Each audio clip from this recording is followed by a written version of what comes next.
what exactly, right? Are we talking about the local community pond, or maybe the river, or are we talking about the local Vanguard community, right? So this is a very layered question here. That's kind of difficult for me to ascertain here. So we know at least what the Cristiano's promos does. So we went over that at least, right? The legendary, our Lord and Savior's Cristiano's promo, the 1000th promo. Yeah, you know it's special because my marker thing doesn't want to work. You know it's special when he's the 1000th one. 2004, baby. I'm old. So yeah. So he does the same effect as like we've all expected from all the other promos of this type, where if you ride Cristiano, this isn't drop, you don't have a card with the same name, you Soul Blast one and call it out. Energy Charge one. Sounds good.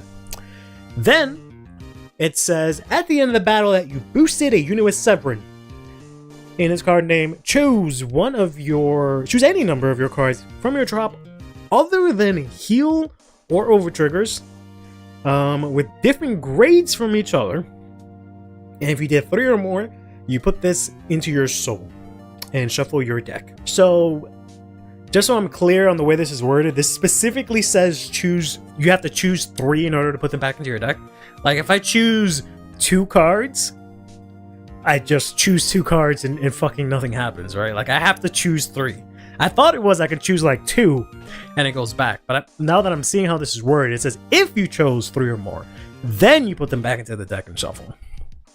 Which kind of sucks. Recreational fishermen will distinguish salmon from trout by where the fish live. Salmon split their lives between rivers and the ocean, while trout spend their entire lives in fresh water. Okay, that makes sense. So I did have to consort local historian Wikipedia, and they said here that a trout is a generic common name for numerous species of carnivorous. So that's kind of dangerous, right? So they're carnivorous, fresh water, so they only exist in fresh water. So they're not going to Vanguard locals because it's really dirty in there. Rayfinned, I don't know what the fuck that means. Fishes, I think I know what fishes is. Belonging to the genera Onocorhynchus, Salmo, and Savillinius, all of which are members of the subfamily of Salmonidae in the family Salmonidea. So it seems like they have some sort of relation to salmon, right? I don't know a lot about salmon per se, but we're all learning a little bit about trout, right? Rays are the segments on the fins. Okay, so I have this artist rendition of a trout. So the segments of the fins, I'm assuming would be like these things here, right? Okay, so those are the rays. So once again, this guy is carnivorous. So like, stay the hell away from him, right? He's gonna eat you. So, okay. And then presumably this water is like fresh. Okay. Okay, it checks out. Description checks out. Consider the new promo as a neonectar unit so that Byroad would not affect the local trout population. That is good to consider. Interesting. So it sounds like a fever dream. He gives melanoma for his buddy. Yeah, that's why. Notice how the trout is here, right? And then we have all these other fish over here. One might call this a school of fish, if I'm quoting that correctly, right? It seems like they're all too scared of this motherfucker's game because he is just dangerous, right? So they're like all the way over here. Or maybe this is some sort of like misconception, right? Maybe he's the school bully, or maybe he's the one being bullied, right? Maybe they wrote the Wikipedia entry and then that's why he's so angry, because everyone is staying away from him because they think he's dangerous, but then they realize he doesn't have any teeth, right? So that might be, you know, just a complete lie. So he has to hide here under these rocks, right? This rock formation, while everyone else is over here chilling in the limelight, right? Chilling, having some margaritas, having a good time, talking about the latest fish soap opera or whatever the fuck fish do on their spare time, right? So it's kind of hard to tell, but this is an artist rendition, so take that with a grain of salt, I think. Right? So here is the promo. All right, here's the promo yet again. So one thing to consider is that, as Boyang mentioned, this is a bioroid, right? So presumably he doesn't have any organic material that the possibly carnivorous fish would be able to get access to, but also he is not in the water, right? From the research I've done, I think trout only stay in the water. They don't come out of it unless they're, fished out or something like that, but they generally stay in the water. So I believe he will be fine. Now, if we go back to the artist rendition of this trout, he doesn't look like he's really into bioroids, right? That doesn't really seem like his type. He seems more like he seems like he's more into his own kind, right? Not to say like he's kind of like racist or he only dates within his own pool or anything like that, but I don't think he'd be into it in any other type of way, right? So he doesn't want to eat the new promo, whose name is Feroid, right? And I don't think he wants to date it either. So I think he might not do anything with it, and he's also in a different location, right? One of them is in the water, one of them is like on a different planet. So you don't know what he's into. I don't. You're right. Yeah, I don't even know if that's a real trout, right? The internet is full of lies, so it might just be something else completely different. I do know that Cristianos is supposedly in the ocean, which is hard to tell because all of his like friends and his support are not in the ocean. So maybe it's the kind of thing where like he has a home in the ocean, like he's like whatever the opposite of a snow bunny is. Like maybe he's like a water shark or something, right? He just like visits when it's like really hot above land, but he spends most of his time outside. I don't know. So with that said, I think we can say that Cristiano's promo will not affect the local trout population. I think the local trout population will be okay. For now, we'll find out after some more Cristiano support comes through, then we can reevaluate this. But for now, I think they are fine. Thank you for coming to this TED Talk. Thank you, Azim, for this very enlightening question. Oh, well, the entire day, how would people survive? They wouldn't be able to learn about trout. Unbelievable. But that has been messages from the TheDropZone. So I'd actually told myself that I would probably stop doing unboxing videos due to the trouble that I've been having getting actual product. But here we are with Dimensional Transcendence, the third set 4 of the vines. I figured I could go through this because it does have Lukier here, right here. And I really like Lukier. And I just did the original set 3, so I figured maybe, since I had luck in set 8 where I managed to pull the secret Lukier twice, maybe I'll do that again and this time actually get it on camera.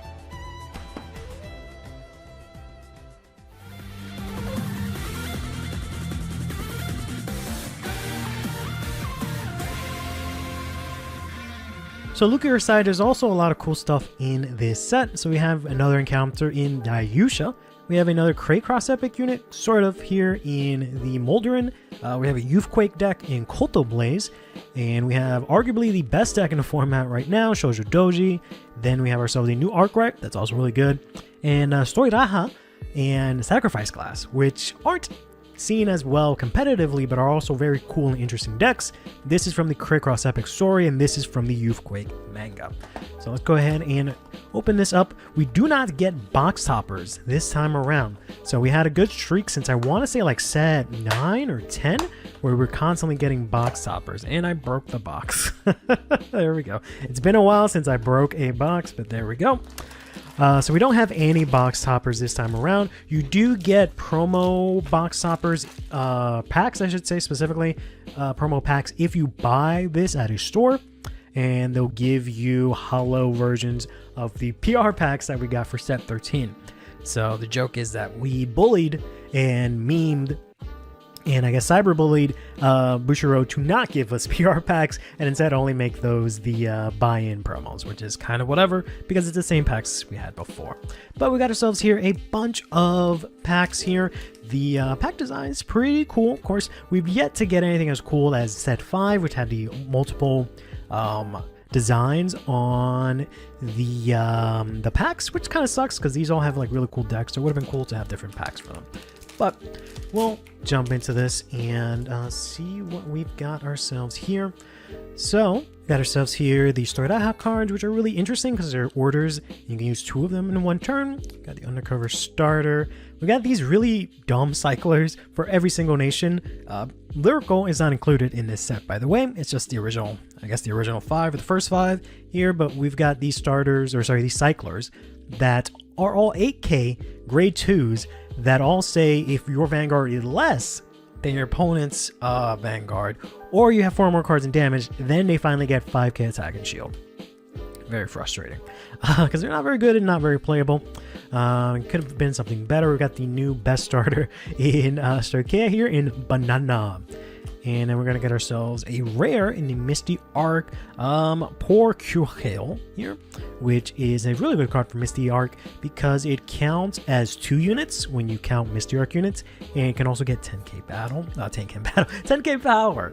We're going to immediately get a triple rare here in the first pack here in the Cloud Water Fleet Stealth Rogue Jojo Doji, one of the best cards and one of the chase cards for this set. So it has 3 skills. 1, it counts as the original Social Doji. 2, it says you can Energy Blast 3, bind 3 cards with Stealth in their card name from your soul. Choose 2 of your opponents.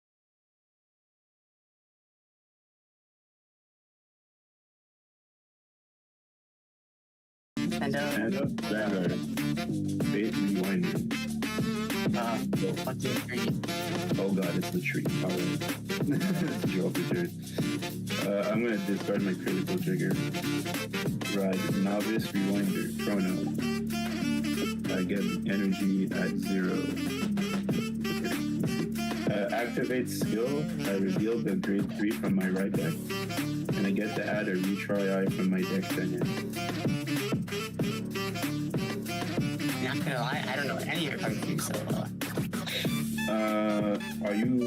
How familiar are you with Tidal Assaults, the unit from Aquaforce?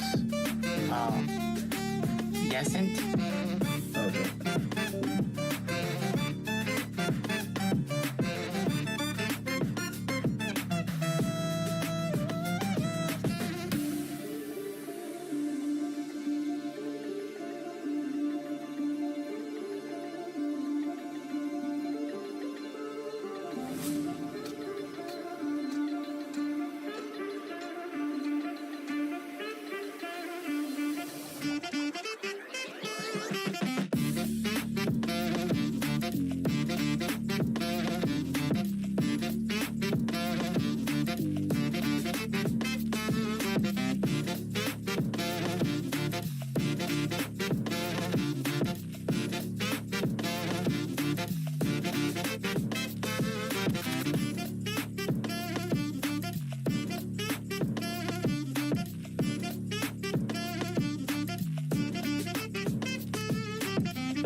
Master. I'll draw. I'll discard. In order to ride Rising Star, Gorilla. Skill of the grade 0, I draw 1. I'll get an energy generator and I'll go to 3 energy. I'll attack your Vanguard for 8. No guard. Drag check. Heal trigger. Power to my Vanguard. Advantage. Critical. Pass turn. I'll draw for turn. And then energy 3. So I'm gonna discard Luster Impact Dragon so I can ride Rectina. Then I'll call Broccoli. I'll use the skill of Broccoli since I have a plant token to counterblast and draw 1. Then I'll activate Mythiarch Habitat. I'll look at the top 7.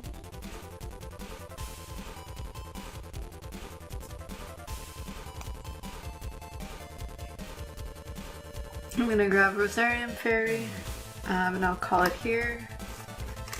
Let me shuffle, and then I'll use its skill. And then skill of Rosarium Fairy, I'll retire this plant token to bring back 2 plant tokens.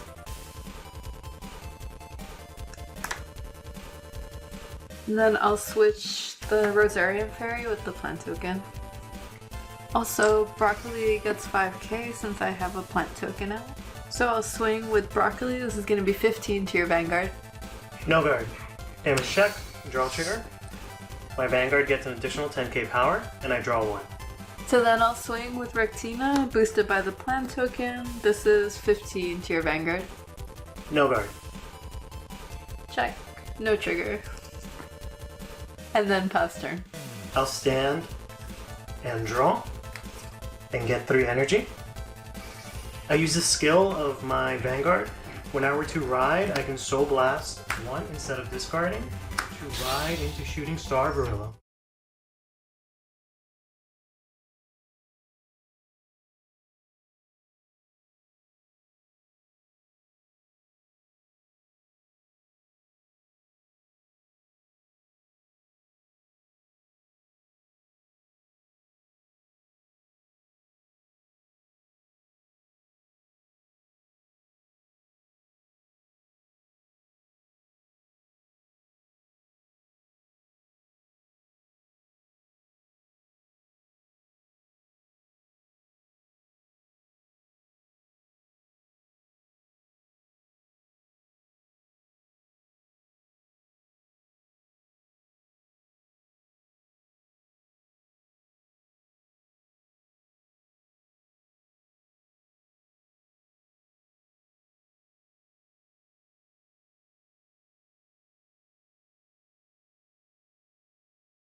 to party?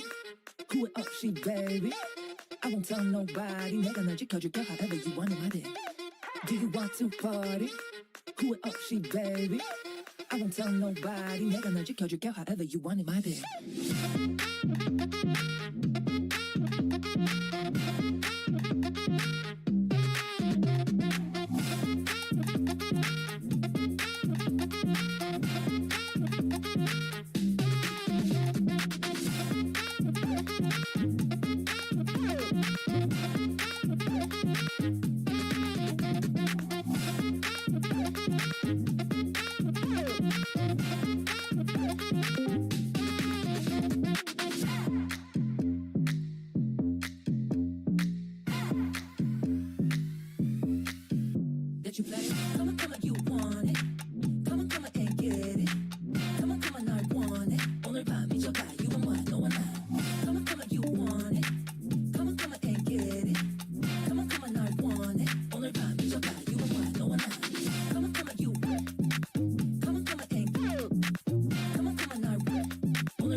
Vanguard?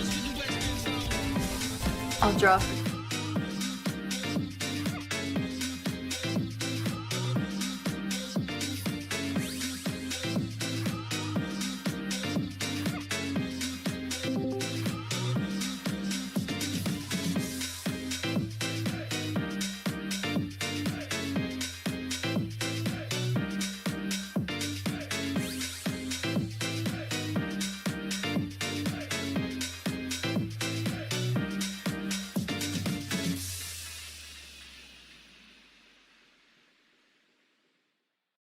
So I'd actually told myself that I would probably stop doing unboxing videos due to the trouble that I've been having getting actual product.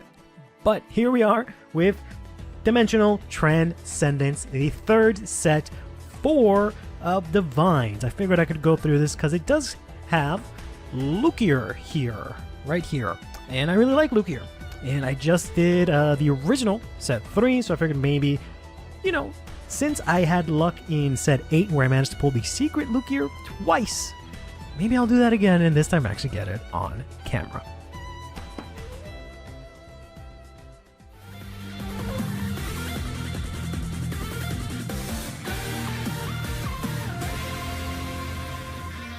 So Lukier side, there's also a lot of cool stuff in this set. So we have another encounter in Dayusha.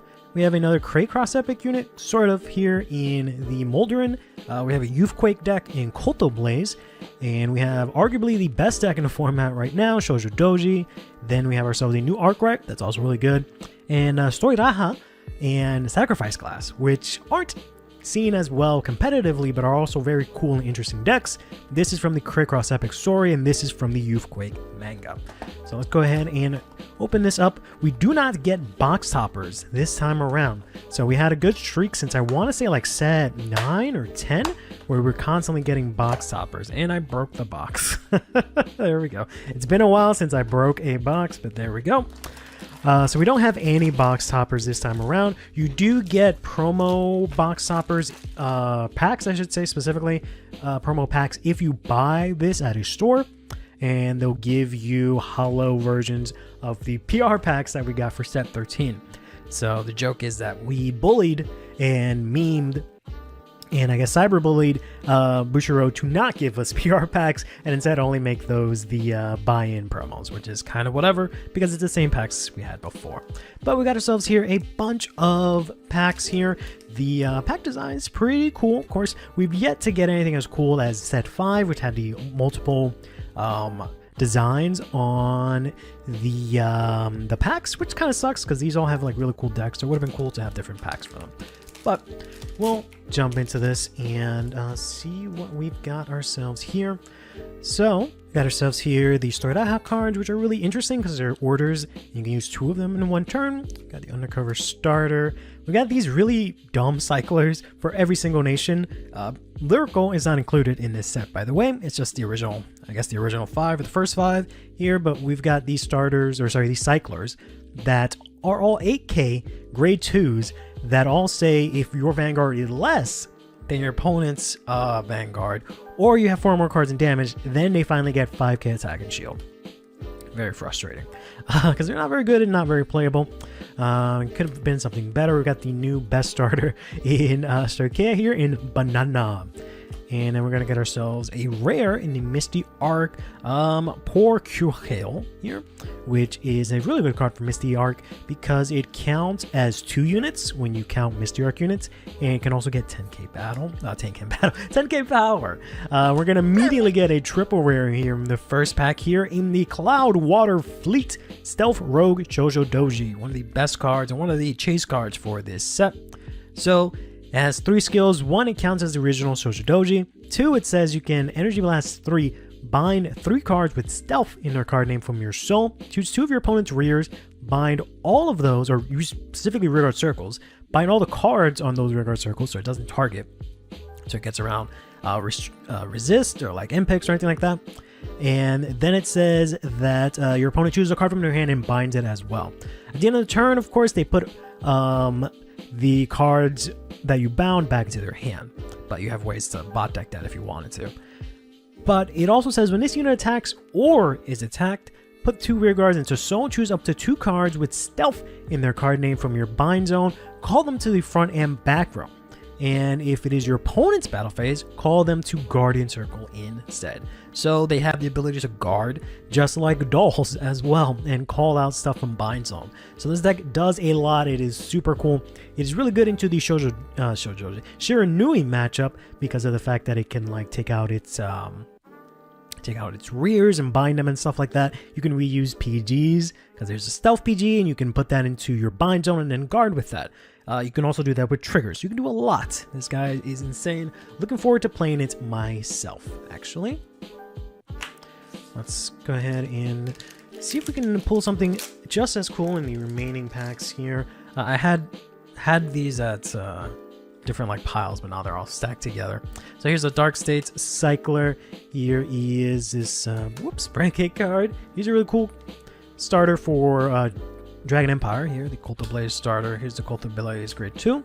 This dragon is cool.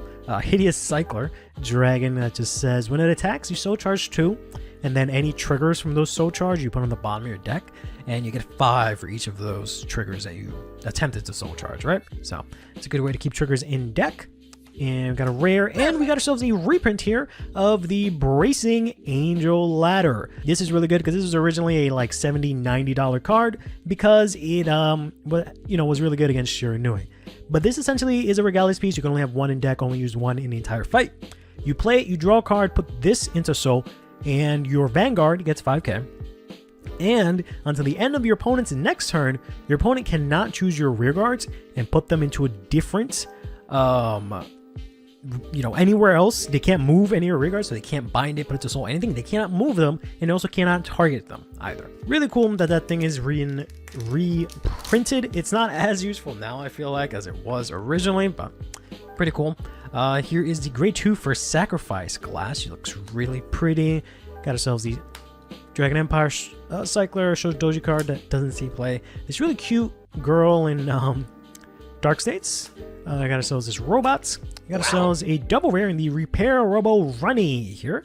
That says, when this is placed on rare Soul Blast 1, look at the top 7 cards of your deck. Choose 2 arms from among them, put 1 into your hand and discard the other one. And also, when your silhouette attacks, you can Soul Blast 1, retire this, and then for the end of that battle, your opponent has to call 2 or more cards to guard your silhouette. It's really cool. And we're getting a double here. Nice. A double rare. We're gonna get the Mythiarch Marilish here. So when this is placed on rear by the ability of your card with Mythiarch in its card name, if you have a Vanguard with Mythiarch in its card name, counterblast 1, draw 1, and until the end of the turn, if your opponent would call cards to guard for this attack, it has to be 2 or more. So we got the 2 guard restrict cards that come out in this set together in one pack. Pretty cool. Overall, this set is like fine. It has a lot of cool stuff. The decks are pretty cool. It's just not all of them are super relevant at the point in time, and a lot of them got overshadowed by Shoujoji being so good. For example, the undercover cards here are really cool, but this guy actually sees a lot of play in Luard and like Raziel and some other decks because they will play the undercover starter, and this says that 1, when it boosts, you can Energy Blast 2, return to your hand, and when you guard with it, you can put any other undercover card on the bottom of your deck, and he gets 5k shield. So in Luard, this is a grade 1 that becomes 10k shield, and you can very easily put your cards back into deck, right, with this. So pretty cool. So grade 3. There's a lot of grade 3s in this set for each nation that also, in some sort of way, let you retire, which is kind of cool. This card is really cool. It's called Walk the Dark. It's a little ghost walking his little skeleton dog. But you can play this from your soul. It's a blitz order, and you play it with energy last 3. And then you just give 15k to something being attacked. And if it was played from your soul, you put it on the bottom of your deck. So pretty cool. And we're gonna get ourselves another triple rare here in Flyover Vivatica here, which is going to be a support card for Stoiraha, the new Stray Cat deck from Youthquake. So when this is placed on rear, counterblast 1, look at the top 7 cards of your deck. Choose up to 1 codex from among them, which is those spell cards, or not spell cards, those order cards I talked about at the start. One of these, right? Just 2 of them. At least for now, there's 2 of them. Put it into your hand and shuffle your deck, and if not, you draw 1. Then this gets 5k for every codex you play this turn. You can play 2 of them thanks to the Vanguard skill, so this can be a 20k attacker. So cool. Cool. Pretty good so far. We got all these triple rares off the bank, which is interesting. I don't feel like that's usually happened, but hey, it is what it is. Here's the grade 2 for Straight Aha. We've got ourselves here Die Battles, which is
to party? Who it up, she baby? I won't tell nobody. 내가 널 지켜줄게 however you want it, my day. Do you want to party? Who it up, she baby? I won't tell nobody. 내가 널 지켜줄게 however you want it, my day.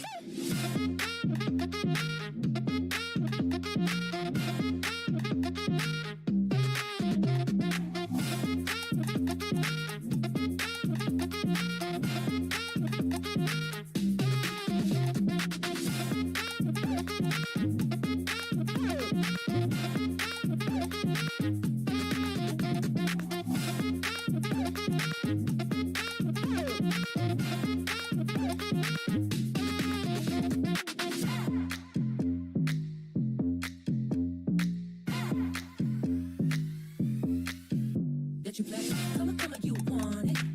Come on, and get it. Come on, I want it. 오늘 밤 잊어봐, you and what, no one else. Come on, you want it. Come on, and get it. Come on, I want it. 오늘 밤 잊어봐, you and what, no one else. Come on, you. Come on, and get it. Come on, I want it. 오늘 밤 잊어봐, you and what, no one else. Come on, you. Come on, and get it. Come on, I want it. 오늘 밤 잊어봐, you and what, no one else.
Season 3 of The Vines has finally started, and we're going back to familiar territory with a brand new deluxe, the third deluxe in the continuity of the series. And naturally, that begs the question, who is going to be the winner of this deluxe? Or, even more so before that, who's actually going to make it out of the group stages? We've seen the fighters from Group A, Group B, and Group C, with Group D being determined later on. So today I'd like to obviously throw my hat into the ring and try and figure out who's going to make it. Kinda.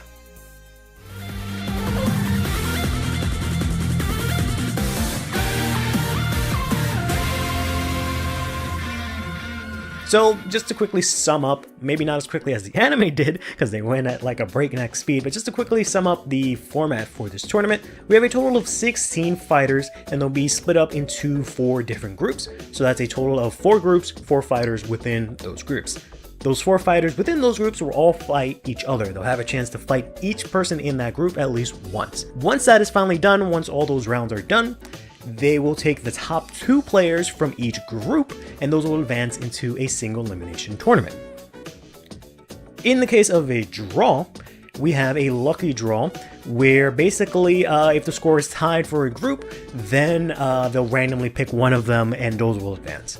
The anime did this very interestingly using Group C, which we'll get back to in a moment, so that's probably how that bracket's probably going to end up, or that part of the bracket's going to end up, but we'll see. And then finally we have the, final elimination tournament here where we have our top 8 players and they'll just compete single elimination. Whoever makes it to the end is going to be the winner of the third deluxe. And what I'd like to do in this video is try to determine who these 8 fighters will be that will emerge out of these 4 groups. So I say 4 groups, but of course we only know what fighters are in these first 3 groups. We don't know what fighters will be in this group, which I think is very important to figuring out who's actually going to advance. It's pretty obvious to most of us that Michiru is going to be in that group, and he's probably going to advance from that group, with whoever the other person being the main point of contention for who is actually going to make it into this final tournament. But we'll touch on that in a bit. So we'll talk about the first groups before we get into the mysterious group D. But we can kind of take a look at the very first deluxe and see how that, was structured, and you'll kind of figure out why I'm having so much trouble figuring out who's actually going to make it. Because in the first deluxe, it was actually super easy to figure out how this tournament was going to advance, right? The only real one that was kind of up in the air were groups A and C. Group A is because we had 3 new characters, right?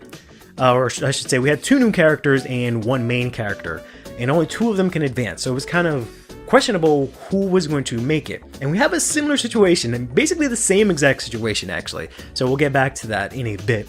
But what ended up happening is that the brand new character ended up losing, right? And then Raika and Yu went on through, with this fella not making it through.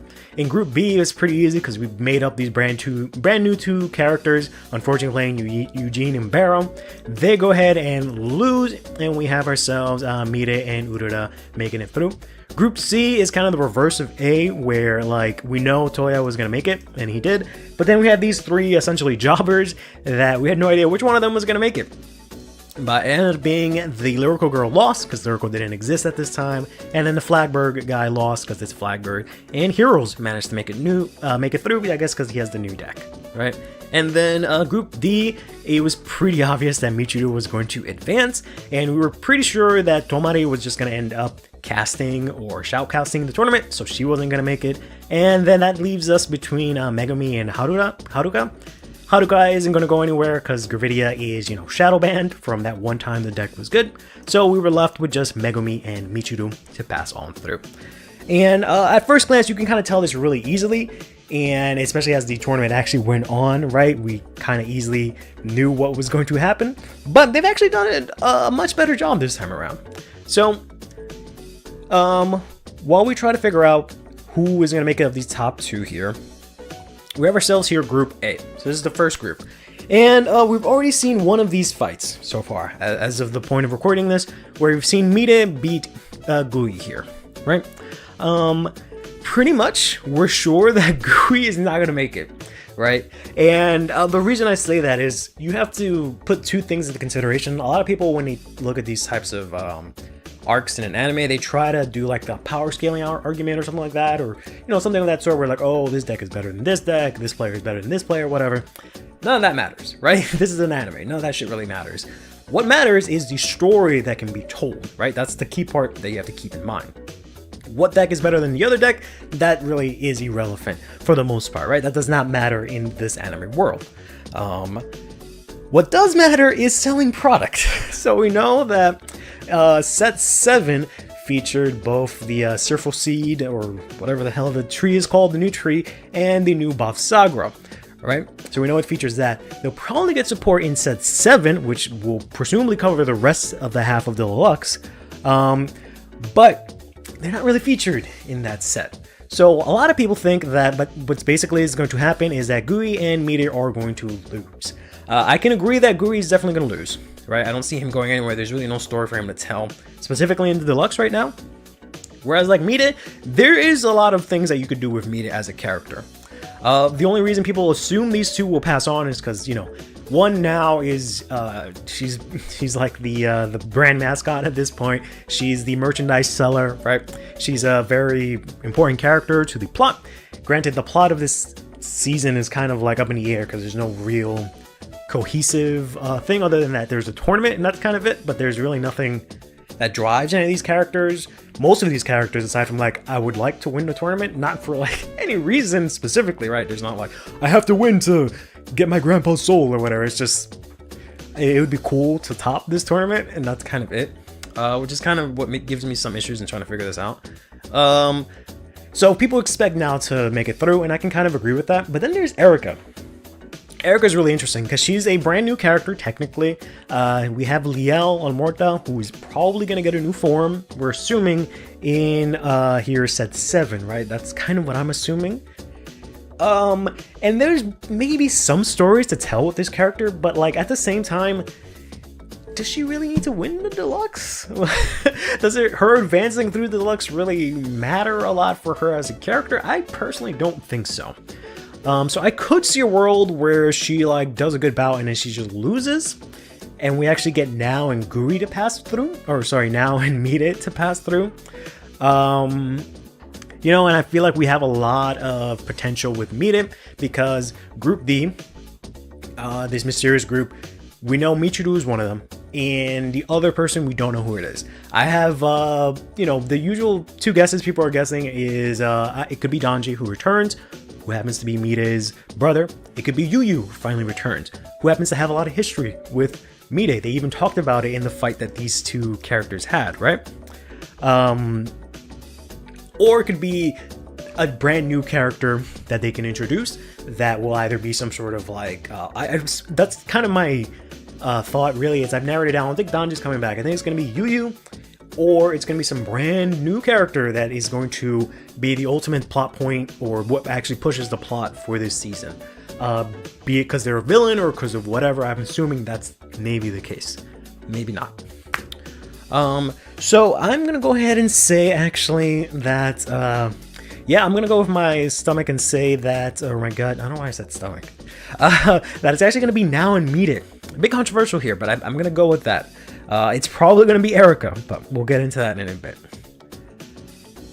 Then we have ourselves here Group B. Now, this is another one that people kind of see pretty easily, where they think Senka's not going anywhere, and they don't think Megumi is going anywhere either, right? They think that Sho, again, new character, Suzune, literally brand new character to this arc, right? She's going to make it on through. That happened with Taizo last time, and he actually didn't make it, right? But also, the series, the creators or whoever, they don't really seem to care too much about Little Monasterio as a nation or anything like that. So we'll keep that in mind. But the thing that's very important is that we have a brand new Bladmeyer being sort of revealed or sneak peeked. Tease, that's what I'm looking for set 7, which again should encompass either the season 4 or the second half of the deluxe. We don't know how this is going to play out per se.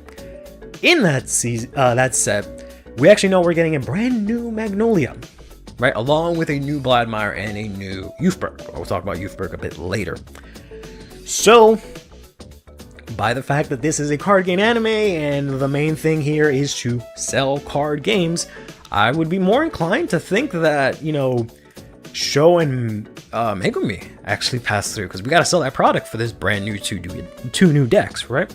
And the set actually, set 7 comes out in Japan the Friday, this Friday when I'm recording this, which is when episode 4 comes out, right? And we know that the episode 4 is going to be these two together. This is the only deck that hasn't been revealed. I'm sorry, it doesn't come out this Friday. It comes out next Friday, right? So by episode 5, we already have the set being revealed. Released. And we should start getting reveals for set 8 after that, right? So it's possible that, you know, we'll see the new Magnolia in the group stages here, right, in the early stages, and we'll save the new Bladmire for later on, just because of the fact that it's a brand new form of, you know, Bladmire. I feel like they're going to do something special about this card, right? He's just not going to show up and be like, oh yeah, I just have a new Bladmire, but they could very much do that. So here's my thought. Unfortunately, as much as I would like it, Senga's not going to make it. I don't think she's going to make it, right? I feel like there is a lot of story to tell with Megumi. This is her 3rd deluxe. This is a lot of Megumi Cope, but just bear with me, right? This is her 3rd deluxe. She made it to the, top 8 the first time. I think she made it to the semis the second time. So I would not be surprised if maybe she either doesn't even qualify this time or actually qualifies again, right? Because she's like a veteran or whatever. And she's our only Blackout member. There is some talks about an original member or original leader of Blackout, right? Megumi's currently, I think, the 5th one, because they did that whole weird magical chairs thing, or musical chairs thing, where it was Danji, who then gave it to Toya, who then gave it to Yuyu, who then gave it to Megumi. But there was apparently someone even before Danji. So there is some like thoughts that maybe that's actually Kage, the brand new character introduced this season, and having the first Blackout member, or leader I should say, take on the current one. That's a story you can tell. I can see that happening, right?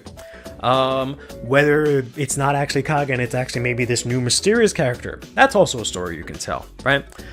Whether it's actually Yuyu and we have Megumi job to Yuyu again, that's a story you can kind of tell.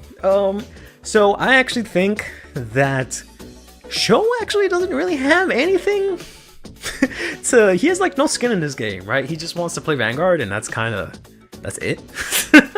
That's his only story. So like, yeah, Vanguard's fun. I want to play more Vanguard now that I'm not all emo and whatnot. And that's it. And he doesn't really have any like I don't see any stories with like any of the other characters that can make it into top 8, right? We've already seen him face Akina. We've already seen him face Kyon, right? They can maybe fight again, but spoiler alert, I'm pretty sure Kyon's not going to make it to top 8. So he doesn't really have any connections with like anyone else. So they have to kind of fabricate this. The only ones that he could have had a connection was with Suzune here, who that kind of would have maybe made sense, but they're already in the same group. So what's the point of them having a fight in the group stages and then having another fight in top 8? We'll get into that again in the next pairing. So I don't really see that there. I see some stories with Suzune making it through because she's a new character. They can maybe do some stuff with her and like her whole, whatever her whole feeling is, they can actually develop her as a character. And I see Megumi making it to top 8, having some match where it's just there for the fact of being there and she just loses. So I kind of see the story there, unfortunately. So I'm going to have to go with Megumi and Suzune here. Which is ironic because that's already 4 of the female characters into the top 8. But let's go into Group C. So this is the hardest group here. And it's actually a parallel of the very first deluxe, right? Because we have here this main character. We have literally Raika again with the same bracket as the main character. And I keep saying bracket, but technically it's the group. And then we have this brand new character that's been introduced for this tournament. Again, in the same bracket. And then Kyon is kind of just there to just take L's, unfortunately. Sorry for all the Kyon fans, myself included. So, yeah, this bracket is stacked. I keep saying bracket. Just when I say bracket right now, I mean group, right? It's stacked. And this is the hardest one to figure out for two reasons. There is a lot of stories to tell with Kage making it through.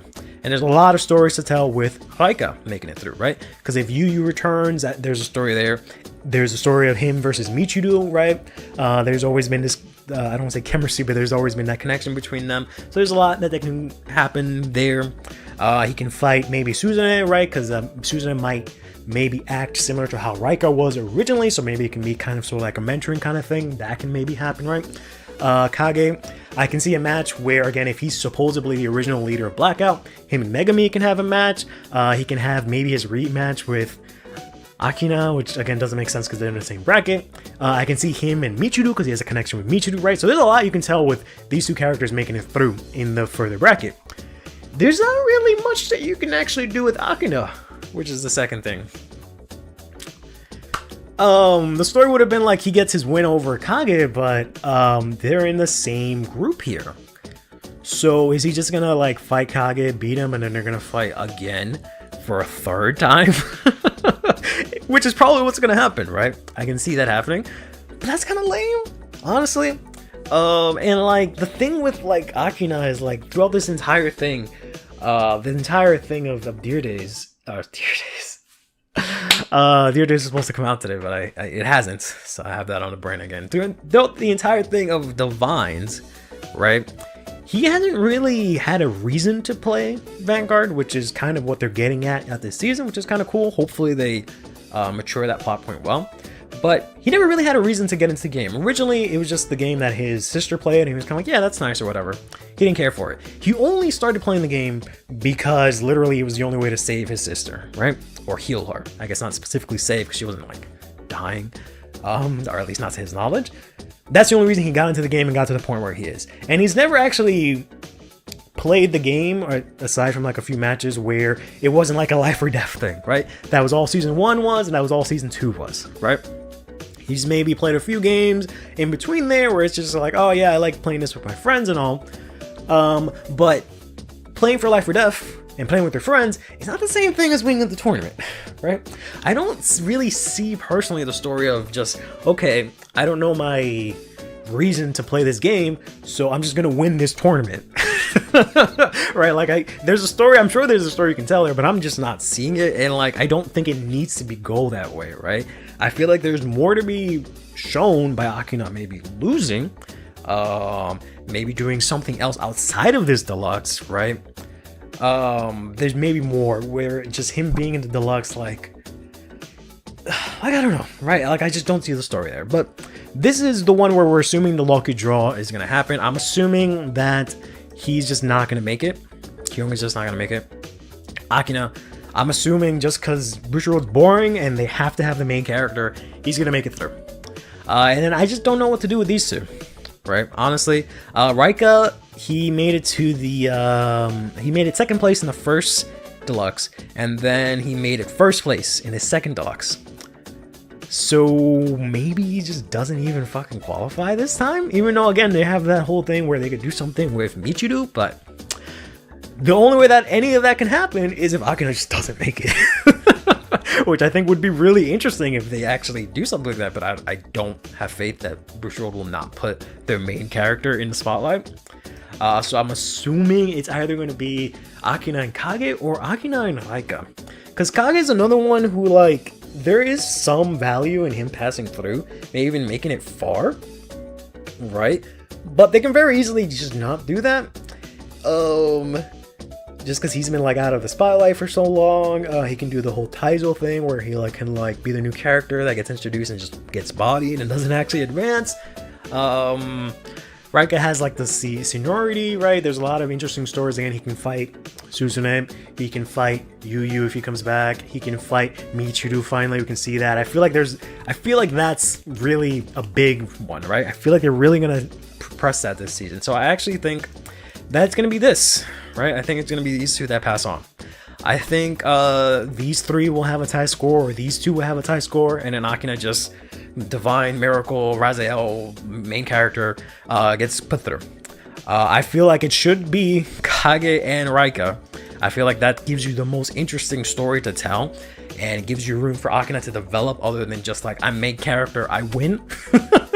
Right? He gets to actually develop outside of just, I'm main character, I win. That's what I do. He gets to do and develop in some other way outside of just winning all the time. But I feel like they're just gonna go the safe route and it's gonna be these two. Right? And it's really hard to tell because, you know, Raika and Michiru, they're both getting support in set 7, so it kind of makes sense to see them further on. But maybe we'll already see that support. I'm sorry, not set 7, set 8. Maybe we'll see that support early, right? And then that's why Raika loses, but I don't know. And that's kind of why I said at the beginning of this, maybe figure it out, because I just can't really fathom exactly how this is going to go through. And that all really hinges on who this other person from Group D is, right? So let's just say, this is Megumi. This is Kage. No. Yeah, let's just say that. Let's just say Kage goes through. I don't know. Let's say this is Yu. This is Mide. Right. We'll put Meg. We'll put Kage here. We'll put Yu here, right? We can get that rematch. We can put Michiru here. We can put Now here. And she can fight, who's even left? Oh, right, Suzune, right? She can fight Suzune. And then Michiru can fight maybe Akina. That doesn't really make sense to me, right? So yeah, it's just really hard to like figure it out because, like I said, there's a lot of stories. I can see the story here. I can see him then fighting Michiru. I can see the story between them fighting each other, right? Master and disciple again. I can see that happening. Paralleling Akina and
Booster Set 3, Demonic Lord Invasion, is widely considered an awkward set in Cardfight Vanguard's history. Even though the booster set is labeled as 3, it is actually the 4th set released in the English format. Like I mentioned in my last video, it is due to Bushiroad altering the product release schedule, which released Set 6 as the 3rd set instead. Because the English schedule was changed, there was about a year of difference between the Japanese release and the English release of Set 3. Then, Set 6 was released a full 7 months after Set 3 in the Japanese format. By now, you might be thinking, well, Set 3 sounds so old, outdated, underpowered by the time it was released in English. Who would even buy this? However, what made this set important was that it gave us one of the big 3, which were the 3 powerful decks that dominated the Japanese format during this gap of time. Curious to see if this set lives up to all the hype and want to know more? Stick around and I'll fill you in.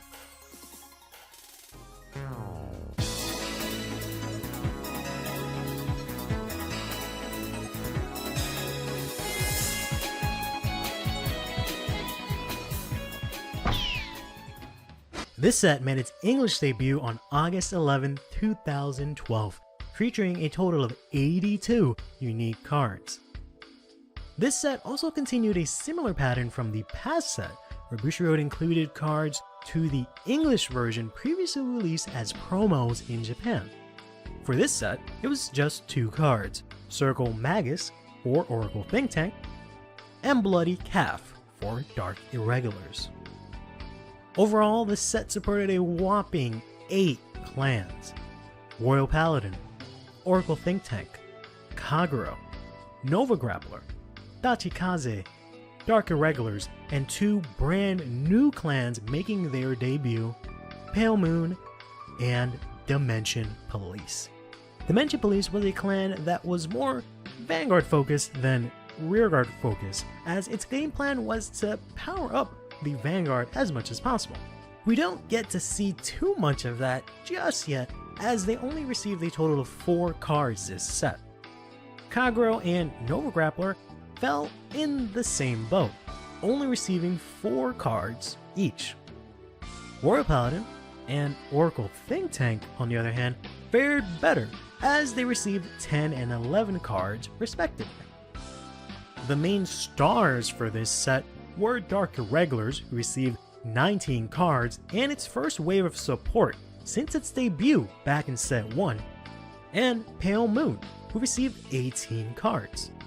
Pale Moon even debuted with a set of triggers as well, making it actually playable on its debut. This set was also good for Tachikaze, as the clan finally started to resemble, well, legitimate clan, as it received 12 cards, which included a PG and one of each trigger unit for the clan. Demonic Lord Invasion is a pretty important set for me personally, as it debuted my favorite clan, as well as my all-time favorite card. For most, it's remembered as this awkward set that felt like they should have got it sooner. But many also remember this set as the one that elevated Oracle Think Tank to the moon, as the goddess of the full moon Tsukiyumi debuted here. Bushiroad even gave a nod to this unit by giving out a free limited edition Oracle Think Tank plastic deck case with the purchase of 2 boxes of Demonic Lord Invasion. August was a pretty pivotal month in Vanguard's history. On August 1st, we finally saw the barcode restriction we've discussed in previous videos finally be implemented.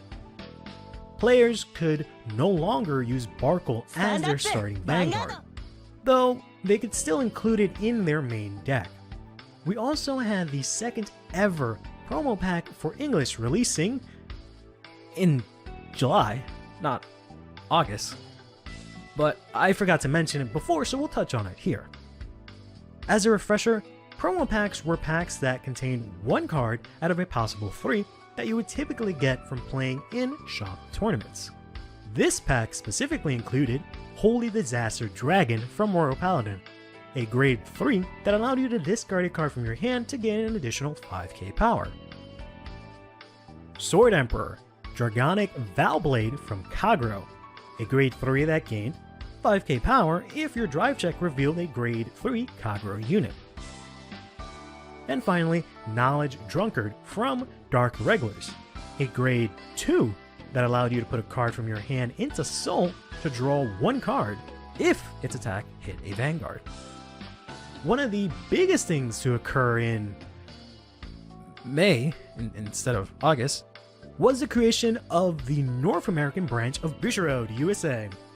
Bushiroad is a Japanese company, but created Bushiroad USA to help it with its growing interest and demand for products overseas.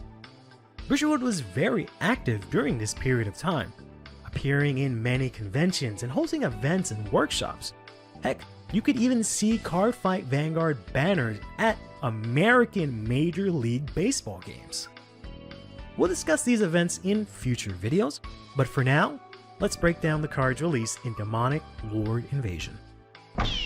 Of all the clans supported in Demonic Lord Invasion, 3 of them only received a total of 4 cards. We'll go over these first. Kagero's 4 cards in this set included a new critical trigger, Blu-ray Draco Kid, giving the clan access to a total of 3 different critical triggers.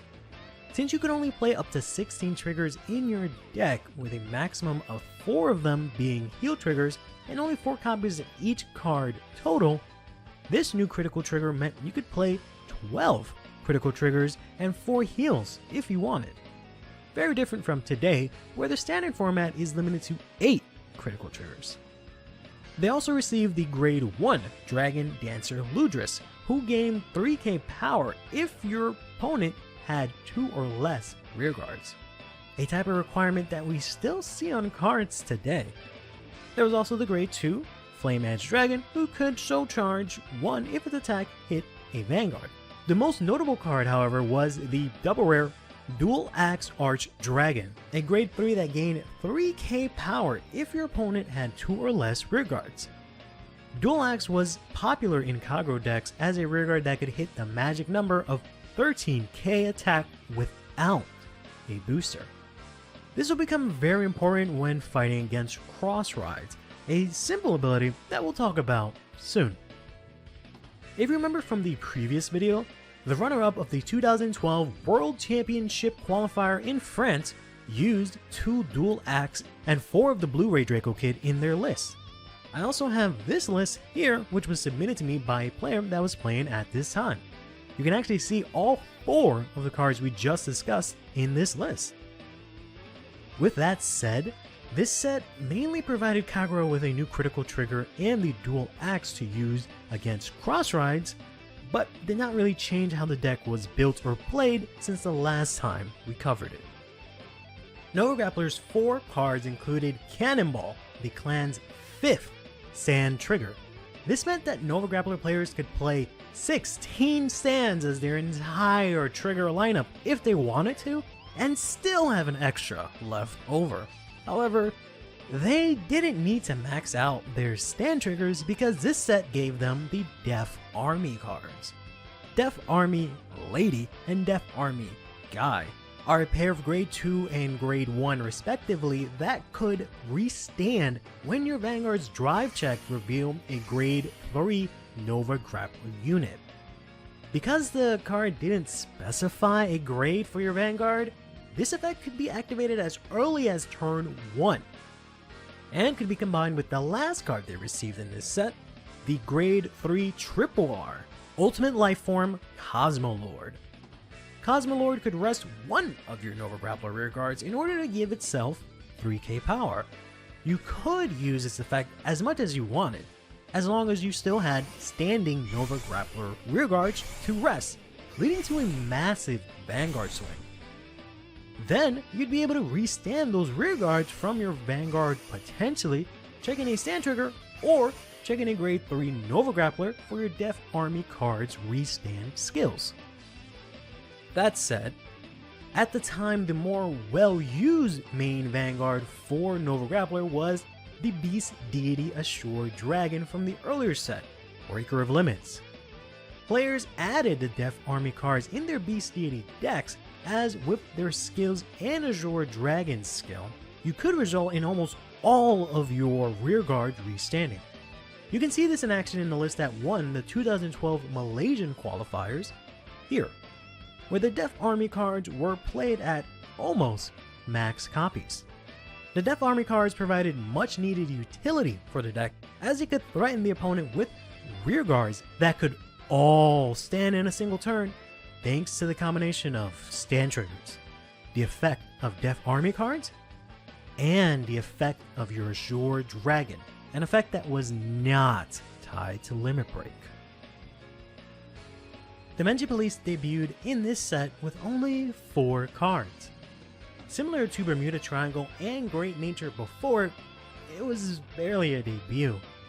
The clan received a vanilla grade 0 starter that had no effect, a 8k grade 1 vanilla, and an 8k grade 2 that gave 2k to the Vanguard when it attacked. It also got the most popular and famous Dimension Police card in 広い世界が俺を呼ぶ正義の心が炎と燃えるライド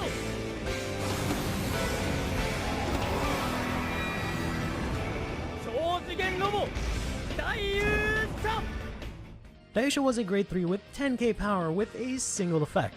If Dayusha had 14k power or more at the beginning of your attack phase, it would gain an extra critical until the end of that battle. Because this effect activates at the beginning of your attack phase, it did not factor the boost mechanic into Dayusha's power. So you would need to use effects from cards like the Mass Police Grandeur in order to have enough power. Dimension Police will become more fleshed out later on, but for now, this is all they had available. Unlike Dimension Police, Tachikaze finally got a bit more fleshed out this set. Prior to this set, Tachikaze only had a total of 8 cards, 4 from set 1, and 4 from set 2, and nothing from set 6 or our first extra booster, Cavalry of Black Steel. This set gave Tachikaze a total of 12 cards, including access to each type of trigger for the clan and their own PG. The clan also started to form a clearer identity with the introduction of the new Grade 3 Triple Rare Ravenous Dragon Gigarex. Gigarex was one of the not so sought after triple rares in this set, sadly. Gigarex gained 1k power whenever a Tachikaze rearguard was retired or put into drop, so a game plan started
Losing all patience, I'm calling you out.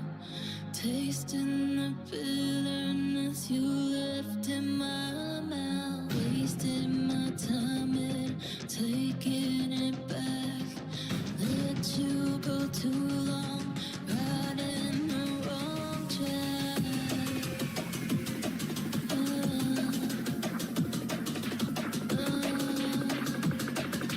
Losing all patience. I've been running, but I can't no longer. I've been struggling when you get stronger. Take it away, you will get this greatness. I'm containing, I can't be suppressed. I've been running, but I can't get weaker. I've been struggling to hear you speak up. Take it over, you won't get this greatness. I'm containing, I can't be suppressed.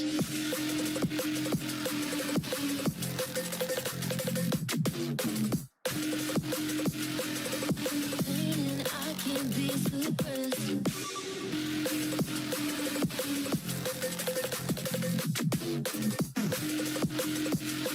Containing, I can't be suppressed.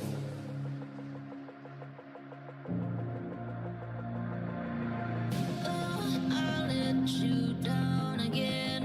I ain't spending my whole life trying to make you proud again. I ain't trying to be no wife. I can spend another day looking for your ego lines. Go lie with another born child just like that.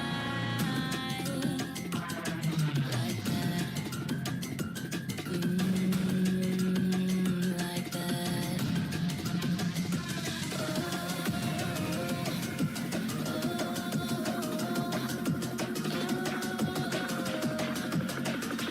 Losing my patience. I've been running, but I can't no longer. I've been struggling while you get stronger. Take it away, you will get this greatness. I'm containing, I can't be suppressed. I've been running, but I can't get weaker.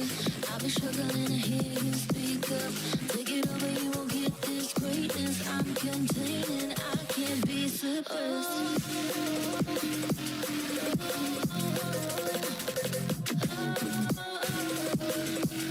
I'm containing, I can't be suppressed.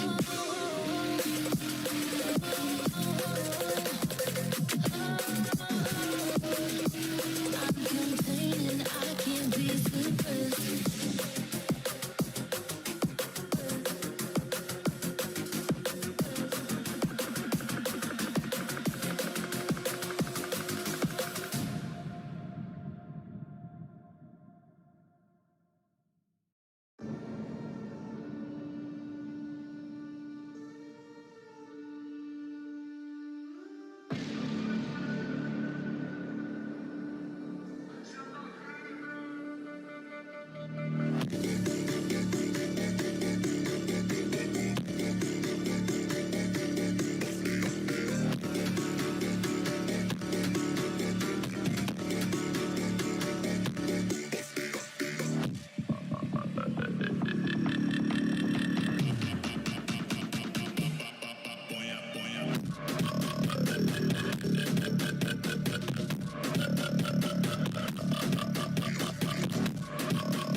Release?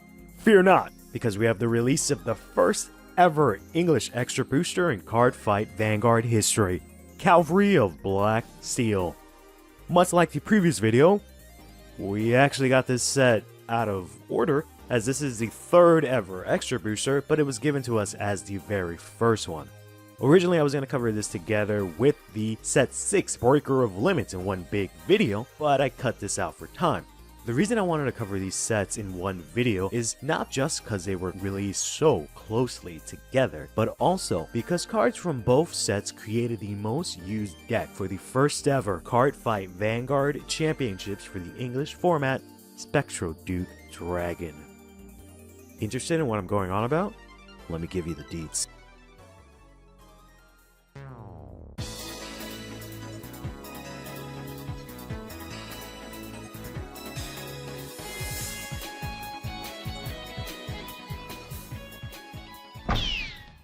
On July 7th, 2012, the first ever extra booster in the English format was released, Cavalry of Black Steel. As I mentioned a few moments ago, this was the first extra booster in the English format, but was actually the third one released in Japan. We would eventually get Extra Booster 2 later in 2012, and Extra Booster 1 way later. This set had a total of 47 unique cards, and supported a grand total of 7 clans. Those included Royal Paladin, Oracle Think Tank, Shadow Paladin, Gold Paladin, Kagero, Spike Brothers, and Mega Colony. The change in the English release schedule did result in this set introducing Shadow Paladins to English for the first time. Shadow Paladins was a very popular clan that had a big role in the anime. There was even an entire set featuring Shadow Paladin, but we wouldn't get to see this in the English format until the end of 2012. Shadow Paladin only received a grand total of 2 cards this set, one with no effect, and the other a grade 3 with Limit Break, which could only use its skill if you retired 2 other Shadow Paladins for the cost. This meant you would need 2 copies of the one other Shadow Paladin that existed in the English format, or all of them. This was the main gimmick of Shadow Paladins, retiring its own rearguards in order to gain power for effects. Of the remaining 6 clans, Gold Paladin, Mega Colony, and Spike Brothers received the most support. Let's go into Royal Paladin next. They received a total of 5 cards. One of these cards was actually in the first ever tournament promo pack in Japan. There was also the Twin Shine Swordsman Maharas, which was an extra grade 3 rearguard that gained some power, but the most notable of these 5 was the White Dragon Knight Pen Dragon. This was the first ever limit break unit for Royal Paladin and had the effect that it could ride another grade 3 from the top 5 of your deck at the beginning of your main phase. This initially didn't see any competitive play when it came out. Most Royal Paladin players were still using the Soul Saver Dragon with Barkle as the starting vanguard. As mentioned in a previous video, Royal Paladin was going to receive a restriction that barred it from using Barkle as the first vanguard. This restriction was announced 3 days after this English extra booster was released and wouldn't go into effect until a little less than a month later. Royal Paladin gets hit pretty hard from this restriction, as in the English format they did not have their support from sets 3, 4, or 5. 5 being the one that made this deck one of the big 3 that we keep talking about. Granted, it became one of those big 3 with a deck that did not need Soul Saver Dragon, but we wouldn't get that set 5 until 2013. There will be a Royal Paladin list that manages to top in the Championship Series, but we'll discuss it in more detail in a future video as it uses a lot of cards from set 3, the very next main booster releasing in English. For now, you can just have a quick peek at this list. It was of course focusing around the Soul Saver Dragon. Ended up playing 1 copy of the Knight of Determination Lamarok from this set, but only at 1 copy, along with another 1 copy of a Knight of Silence Gallatin from set 1, mainly just using these as 10k vanillas. Oracle Think Tank received a total of 4 cards, but they all had minor effects. Omnimuji gained power if you had more cards in your hand than your opponent, a similar effect to Battle Sister Mocha from set 1. Blue Scaled Deer could Soul Blast 2 and draw 1 card if its attack hit. The same effect as Maiden of Libra from set 1, but with 1,000 less attack and a different cost. Petal Fairy and Omniscience Madonna could both draw 1 card after discarding 1 card. These were okay cards, but didn't really add much value to the clan. Similar to Royal Paladin, OTT was missing its key support from those sets that were skipped, support that would elevate it into one of the big three as well. I know, I keep teasing these guys to you, but we do get to talk about the first of these big three in the next video, with Goddess of the Full Moon Tsukiyomi, who took a good amount of the top spots in the 2012 Championship Series.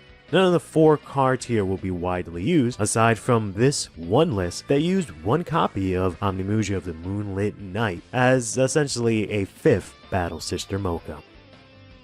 Moving on next to Kagero, they received a total of 5 cards, which included their very first Limit Break unit, Dragonic Lawbreaker. Lawbreaker had a very interesting skill where, on Limit Break, you could counterblast 1 in your main phase to bind all of your opponent's rearguards. Then, at the beginning of the end of that turn, you force your opponent to choose 4 of those rearguards and place them back on the field. Any remaining rearguards are put into your drop zone. This effect would at most result in the opponent losing 1 rearguard if they had 5, the max number of rearguards they could have on field at this time. However, this also meant you removed all of your opponent's intercepts for the battle phase of this turn.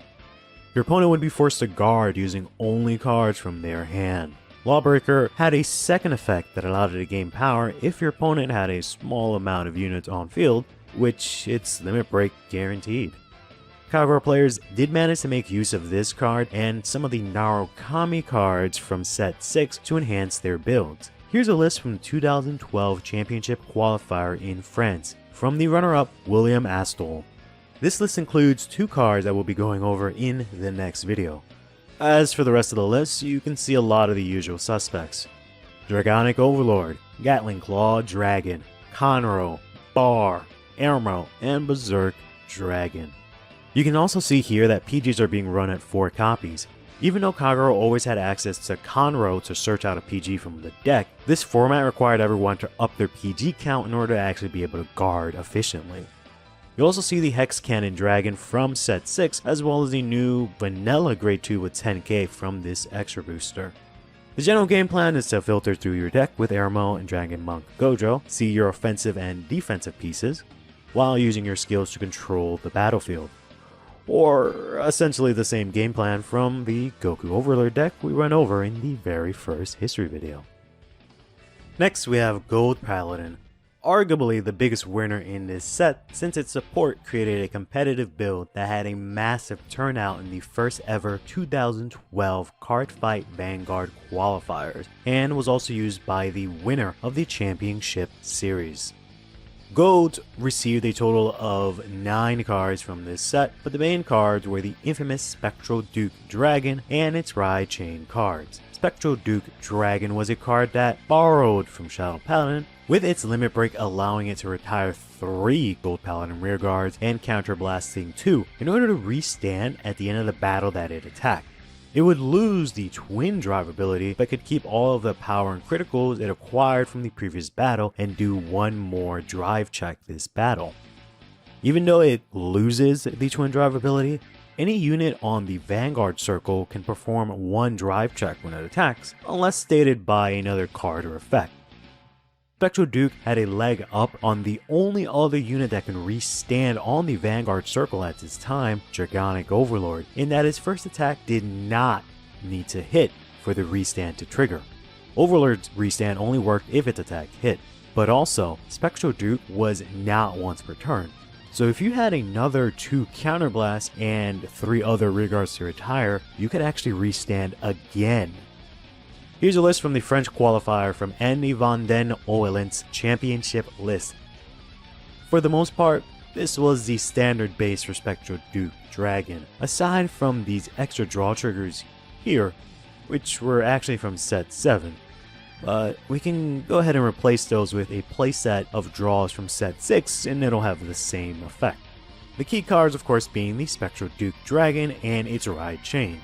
The Grade 0 has the same effect as the Ergdeal Grade 0 we talked about in the previous video, allowing you to add the Grade 2 or Grade 3 of the Ride Chain from the top 7 if you rode the Grade 1 of the Ride Chain over it. The grade 1, when written by the grade 2, allows you to retire 1 gold paladin to look at the top 2 cards of your deck and call 2 gold paladins from among them. The grade 2 had the same skill when you rode Spectral Duke Dragon over it. This call allowed the deck to be very aggressive from the get-go, since you could potentially get 2 rearguard attacks to pressure your opponent almost every single turn. This allowed you to close out the game with your Spectral Duke Dragon when you rode into it and its multiple drive checks in a turn. We can also see here the triple rare from set 6 in Vivian, who could also pull a card from the top of the deck for Counterblast 1 when her attack hit.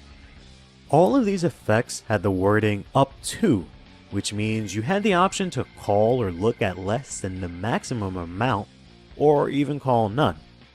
The cards you did not call would be put on the bottom of your deck in any order. You could use this to perhaps not call out your triggers, but players of this time typically called their triggers out anyways, as an extra unit or 5k attacker / booster in the case of a trigger was way better than just not having it at all.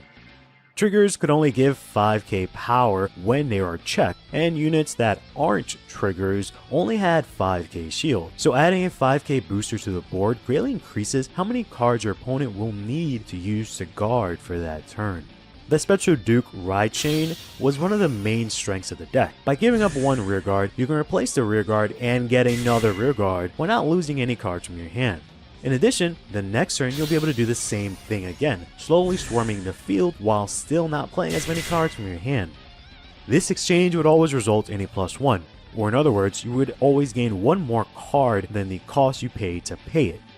This allowed Spectral Duke Dragon players to guard with ease, while not losing out on any offensive output at the same time. You could also count the top 2 cards of your deck as an extension of your hand, meaning if you didn't have the right units in your hand, you could still get it from the top 2 when you rode. To be honest here, I might be upselling the Ride Chain, as you still needed to actually hit this chain, which wasn't always guaranteed. If you played 4 copies of the grade 1 Voltimore in your deck, the odds of you actually getting it in your starting hand before Mulligan is only roughly 31%. The Spectral Duke Dragon would also be an 11k base Vanguard, thanks to the effect of the Ride Chain. If you had the grade 2 of the Ride Chain in your soul, Spectral Duke would gain an additional 1k power. We've mentioned this before, but before 11k Vanguards became the standard, it was very useful during these early times in stopping attacks if your opponent didn't have a booster or their own 11k base Vanguard. This is true for the Ride Chain as well, as the grade 1 and grade 2 had a similar effect, allowing them to be 1k higher than most units, which required a booster or attacker in order for your opponent to attack into them. If the Ride Chain was missed, players could always just ride the 10k and 8k units that were used in the Ezel Ride Skip chain to continue having these high attack Vanguards. During this time, outside of stand triggers, not many decks could do more than 3 attacks in a turn. If a Spectral Duke Dragon player attacked with their Vanguard and checked a single trigger in that first attack with a booster, they could go up to a total of 23k power in that turn. An opponent with a 10k base Vanguard would need to spend a minimum of 2 triggers with 10k shield or 3 cards with 5k shield to fully guard this attack. After the restand, the typical attack pattern meant that you would retire your rearguards in an L shape. 2 rearguards in a column that already attacked this turn, and the booster behind the Vanguard. This allowed you to put triggers on another unit if the Vanguard attack was not guarded. Anyways, if the following Vanguard attack swung without a booster but had some trigger power, it would be 16k. Since there was still 1 drive left, it could reach a total of 21k.